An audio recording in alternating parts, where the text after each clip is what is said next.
تخيلوا إن أخته بدأت تغيّر كلامها بعد تقرير الطب الشرعي، لأ مش أخت المتهم، أخته أخت أحمد اللي اتوفى. الفكرة إن هي طلعت في برنامج أو مذيع اسمه حكاوي البلد، وبدأت إن هي تحكي تفاصيل، والتفاصيل كانت غير التفاصيل اللي هي حكِتها.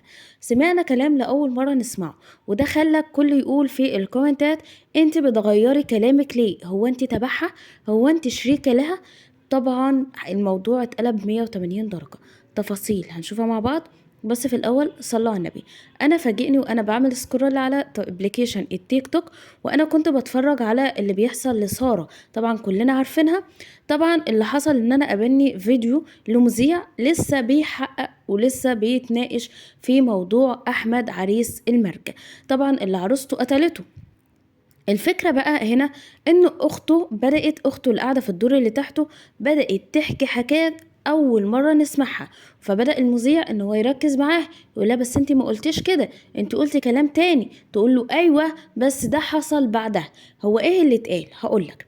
الفيديو بدأ بإن هي بتحكي إن هي بعد ما أخدت أخوها وأخدته في توك توك وبدأوا إن هما يجروا بيه على المستشفى، كانت قبلها قايلة إن في واحد اسمه محمد معاها، خدته هي ومحمد وبدأوا إن هما ينزلوه في الشارع وركب التوك توك وهما رايحين الطريق.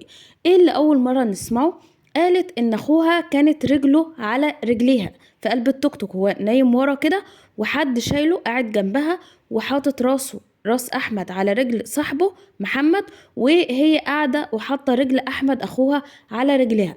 طيب فين بقى المشكلة اللي بعد كده؟ قالت لأول مرة إن أخوها رجله اتخبطت في عربية نص نقل خبطة جامدة جدا، والمفروض إن أي حد طبيعي يتخبط الخبطة ديت إن هو يصرخ ويقول أو يحصل له أي إصابة، إلا إن أخوها التزم الصمت. فبدأت تبص لصاحبه صاحب أحمد وتقول له: هو ما نطقش ليه؟ قال لها: ما تقلقيش الموضوع تمام جدا، وحط إيده عند رقبة أحمد وقال لها: اطمني ده لسه في نبض، يعني هو لسه عايش. هي قالت إن إحنا شايلينه من البيت قاطع النفس. فرجع المذيع فلاش باك لورا وقال لها: بس انت قلتي ان هو انت شايلاه متوفي، ازاي هو في النبض؟ قالت له: معرفش. ده اللي صاحبه قاله.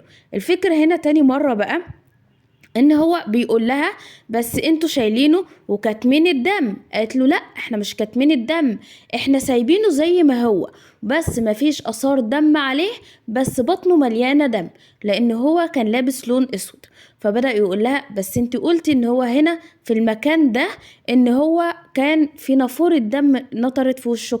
فقالت له: ايوه فعلا ده اللي حصل، بس احنا لما شدينا التيشيرت اللي تحت لقينا نافورة دم بتنطر في وشنا.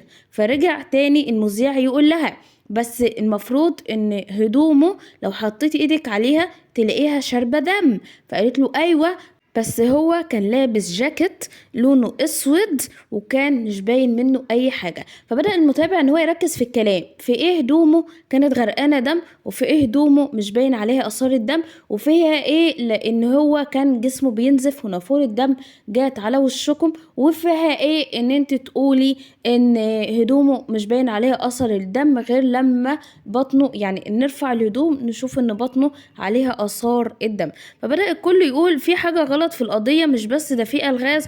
اخته شكلها متأثرة جامد جدا باللي حصل له، فبدأت تلخبط في الكلام. قولولي كده انتوا في الكومنتات شايفين ان اخته، هو طبعا بلا اي استثناء ان الصدمة كبيرة جدا عليهم، هم 5 بنات وهو ولد وحيد.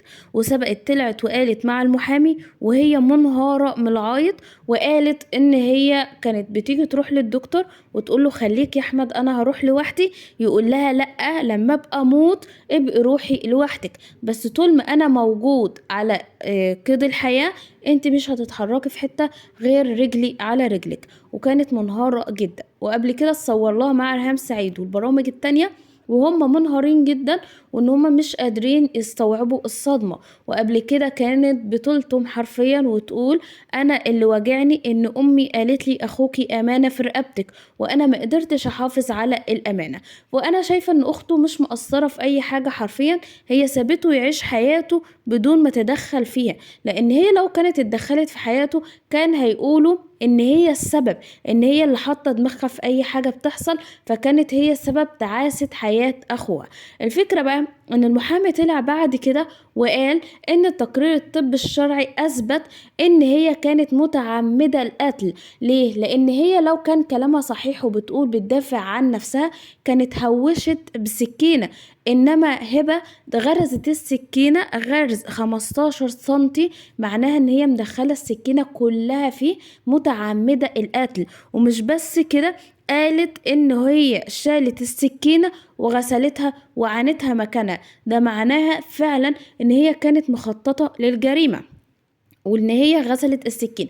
هي لو ما كانش قصدها، معروفين ان الناس اللي بيجي يقتل حد بدون قصد بيجيله رهبة كده، هو مش متوقع اللي حصل، مش متوقع ان هو ازاي يعمل حاجة زي دي، وبيفضل يصرخ ويلطم ويقعد يصوت ويقول انا مش قصدي او قوم فوق، وتحاول ان هي تفوقه.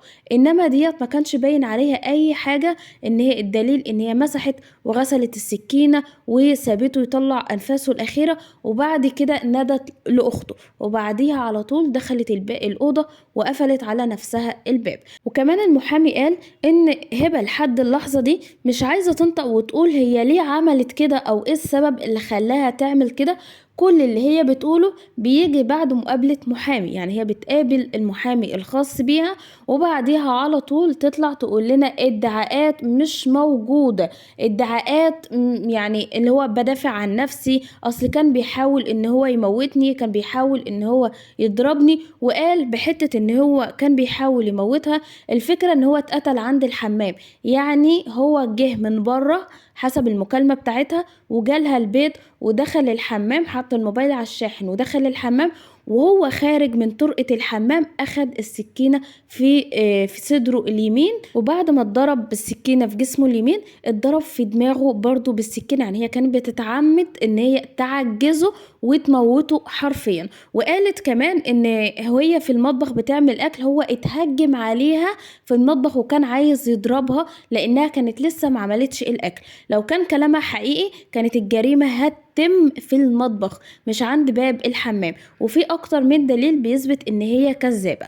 وقال ان لحد اللحظة دي احنا مش عارفين هي عملت كده ليه، وكل الكلام اللي بتقوله بيبقى بناء عن محامي بيحاول ان هو يخرجها من القضية بأي ادعاء، يعني على اساس ان هي تصعب على القاضي بأي كلام تقوله، فيحاول ان هو يديها عقوبة مخففة اللي هو يكون حبس 2 3 10 بس ما تاخدش الاعدام. قولوا لي انت في الكومنتات، هو ممكن ان هي تصعب على القاضي فعلا عشان خاطر الحمل؟ لان المحامي قال ان هي بتستغل حملها. طيب كمان انتوا شايفين ان اخته بتغير كلامها وان في شك في الموضوع؟